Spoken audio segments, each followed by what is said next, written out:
आपल्या कवितेचं काय नाव आहे? दोस्त. कविता सगळ्यांना लक्षात आली?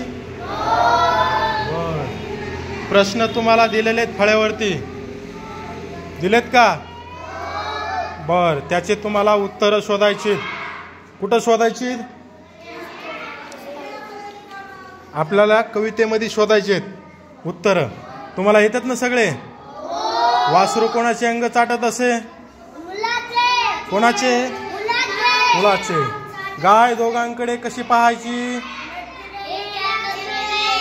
सारख्याच मायेने पाहायची. लक्षात आलं? वासरू कधी खुश व्हायचं रे? कधी? हा, हिरवे हिरवे गवत दिल्यानंतर वासरू काय व्हायचं? खुश व्हायचं. पुढं काय? वासरू कोणत्या जिभेने अंग चाटायचा? कोवळ्या कोवळ्या. कोणत्या? कोवळ्या कोवळ्या. पुढं काय रे? मुलाला वासरू धुंडायला कोणी पाठवले? कोणी पाठवले रे? कोण सांगतंय? कोणी पाठवले? वडिलांनी पाठवले. उत्तर येते सगळ्यांना लिहायला? बघा वरी काय दिलंय? एका वाक्यात उत्तरे लिहा. पूर्ण वाक्य लिहायचं ते. कसं लिहिणार तुम्ही? वासरू कोणाचे अंग चाटत असे, तर वासरू कोणाचे अंग चाटत असे?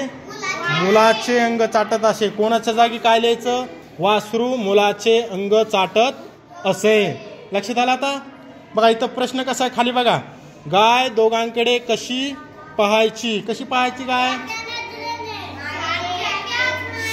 एकाच सारख्याच मायेने पाहायची असं लिहायचं. गाय दोघांकडे सारख्याच मायेने पाहायची असं लिहायचं. वासरू कधी खुश व्हायचे? इथं काय लिहायचं? इथं काय लिहायचं? वासरू कधी खुश व्हायचे? जेव्हा कोवळे कोवळे गवत दिले तेव्हा काय व्हायचं? वासरू खुश व्हायचं. लक्षात आलं आता?